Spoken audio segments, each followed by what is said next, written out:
alors, autant vous prévenir tout de suite, rien ne s'est passé comme prévu dans cet épisode. Mais alors, rien du tout. Après le froid, la pluie et la solitude, j'ai eu le droit à quelques étapes physiquement difficiles sous un soleil de plomb. Je suis tombé malade pendant assez longtemps. Sans oublier la transpiration perpétuelle des dernières semaines, cet épisode m'aura pas mal malmené. Mais bon, c'est aussi ce qui fait le charme des voyages.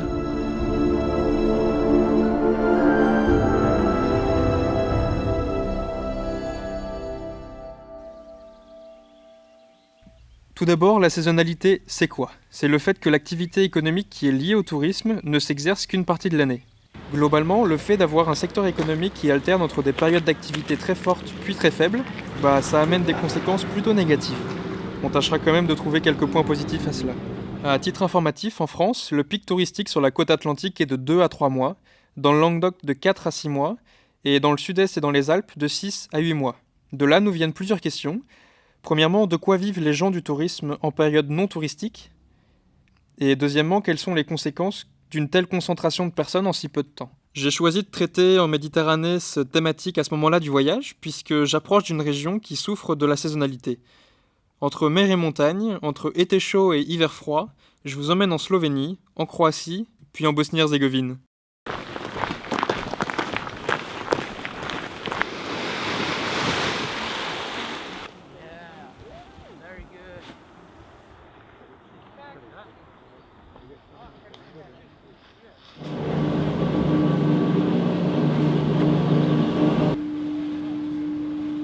La saison touristique en montagne est plus longue qu'en bord de mer. En effet, alors que les touristes fuient la plage lorsqu'il fait froid, la montagne, elle attire du monde été et hiver. Mais on peut quand même nuancer parce que même si la saison touristique est plus longue en montagne, il y a des activités qui se pratiquent quand il fait chaud et d'autres quand il fait froid. Donc il y a des gens qui sont obligés de changer de métier entre l'été et l'hiver. Dès que les beaux jours arrivent, le ski laisse la place à de la randonnée, à du VTT, à de l'escalade. Et il n'y a pas de limite d'âge pour ça.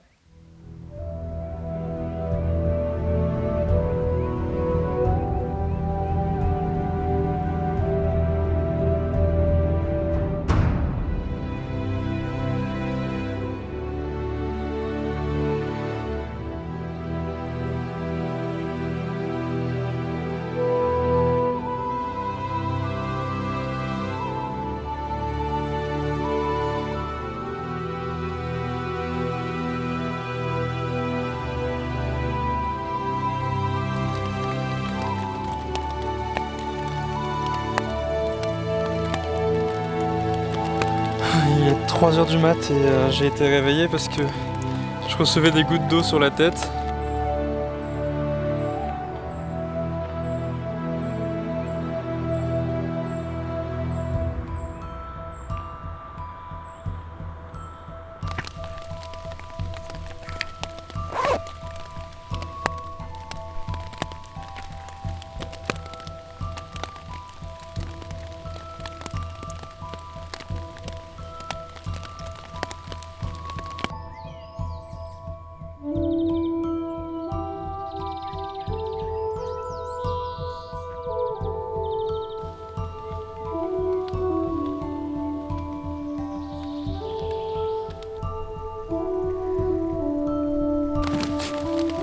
Vive la nuit en pleine nature! Cette solitude m'aura au moins permis de méditer sur la thématique. Donc comme on l'a vu, la saisonnalité génère plus d'impact négatif que positif sur l'économie. On va avoir donc besoin de plus de place. On va mettre en premier ce qui nous semble le plus évident. Du tourisme temporaire, ça génère des emplois temporaires, les fameux emplois saisonniers. Alors oui, ça crée de l'emploi et ça c'est plutôt bien. Mais le fait qu'ils soient temporaires, ça implique qu'ils sont plus précaires. Il devient donc plus difficile d'y appliquer les règles sociales du travail. Il y a différentes études qui ont été menées sur les emplois saisonniers en France. Dans les années 2000, il y avait 25% des saisonniers qui exerçaient sans contrat et 19% effectuaient du travail au noir. 44% des gens interrogés n'ont pas d'horaire fixe et 15% des salariés saisonniers de l'enquête travaillent plus de 56 heures par semaine.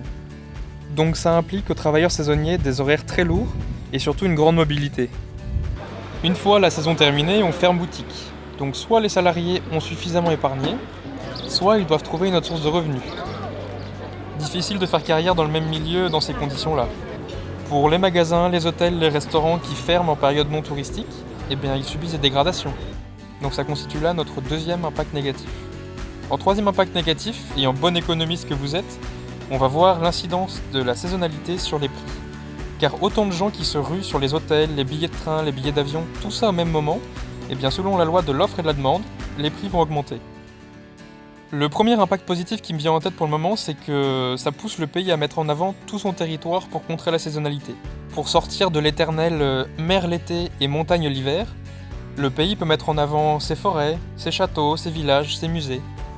C'est le choix qu'a fait la Slovénie pour contrer les grosses affluences touristiques. Le tourisme en Slovénie étant globalement un tourisme nature, j'ai vraiment été surpris de voir l'attitude des Slovènes qui vivent du tourisme. Alors que dans tous les autres pays traversés, les gens souhaitaient plus de tourisme pour obtenir plus de revenus, les Slovènes, eux, semblent très attachés à leur nature, au côté sauvage, et préfèrent préserver leurs espaces plutôt que de se lancer dans une course folle pour attirer des touristes. Ça montre une certaine maturité vis-à-vis des conséquences négatives qu'un tourisme trop massif peut causer.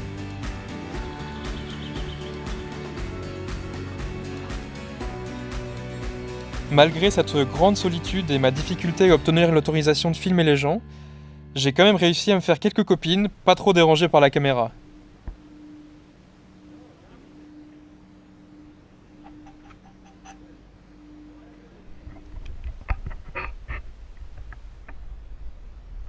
Ça fait 70 jours que je suis parti et j'ai troqué le chaud pour le froid. Je viens d'arriver dans les contreforts des Alpes. Derrière moi, on voit le mont Triglav, qui est le sommet le plus élevé de Slovénie. Et c'est aussi un endroit intéressant puisque c'est le point le plus au nord de mon périple.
Vous vous souvenez peut-être de Felix Baumgartner, l'Autrichien qui a sauté en chute libre depuis la stratosphère.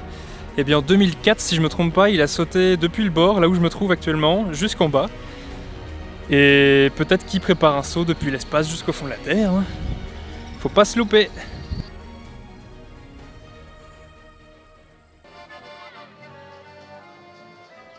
Pas mécontent de laisser les boîtes de conserve de côté, je fais le plein dans la ville très joyeuse de Ljubljana. Pas pour très longtemps hélas, puisque les grosses villes souffrent peu de la saisonnalité. Je me remets donc en route pour analyser un autre endroit sévèrement touché par le problème. Après les hauteurs, le littoral.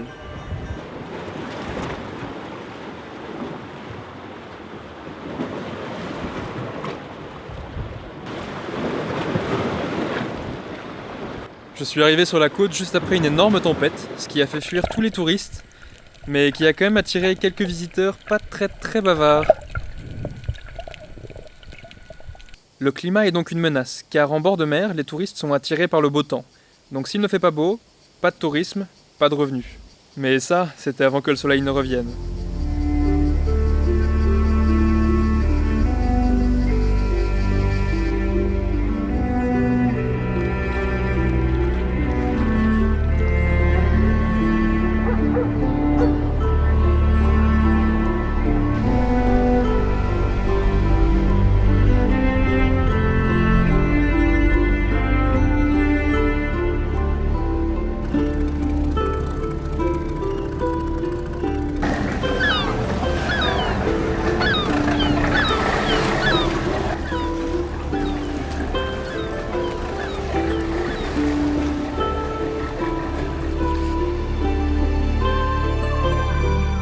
Après quelques discussions avec des habitants et une petite balade dans le centre-ville, je me rends compte que la saisonnalité, c'est aussi un frein naturel à l'expansion d'un tourisme trop massif. Ça évite de construire des hôtels à tout va, et on peut donc dire que ça aide à garder l'authenticité de certains endroits.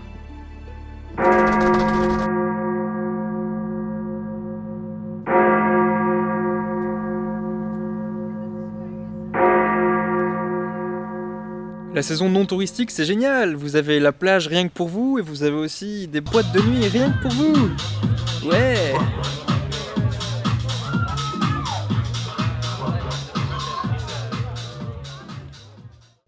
Bon, eh bien, on a quasiment fait le tour des impacts de notre chère saisonnalité sur l'économie.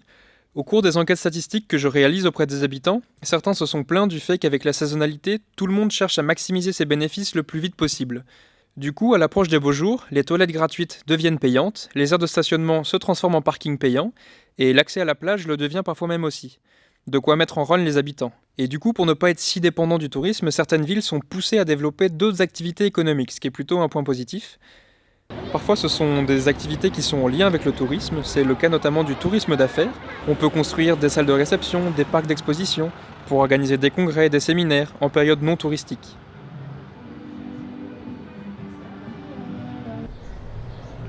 Certaines villes se penchent plutôt vers le domaine de l'art et de la culture, histoire d'attirer des gens qui souhaitent découvrir le patrimoine même si le climat n'est pas très bon.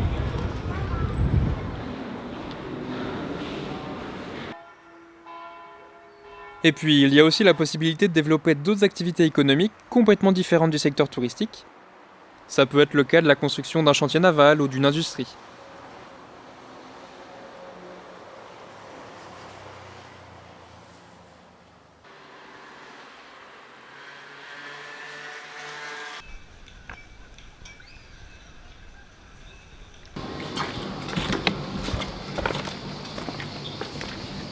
La saisonnalité, c'est aussi des mois de juillet et d'août qui sont vraiment chargés touristiquement, donc du coup on trouve plus de logement. Et même dans les grosses villes, il n'y a plus de place nulle part, donc ça devient un peu difficile à vivre parce que à moins de planifier 5 jours à l'avance où je vais être et du coup trouver des solutions, c'est un peu difficile. Donc cette nuit j'ai dormi ici, enfin dormi, c'est un grand mot. Cet épuisement physique, suivi de la canicule et d'une mauvaise alimentation, m'auront valu de tomber malade pendant plusieurs semaines, conclu par quelques analyses médicales.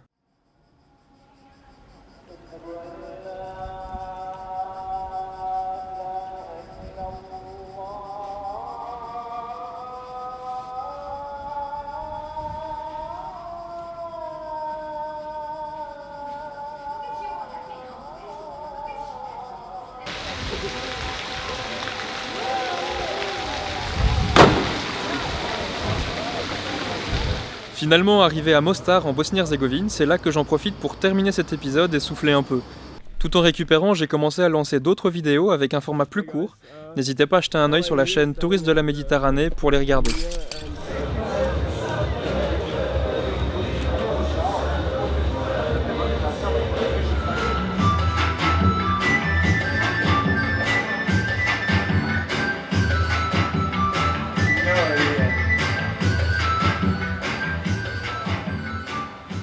Pour les pays les plus touchés par la saisonnalité, on pourra leur proposer 3 types de solutions. Pour la première, il s'agit de faire venir les périodes. Oui. Saison. Ah putain, je peux pas y arriver.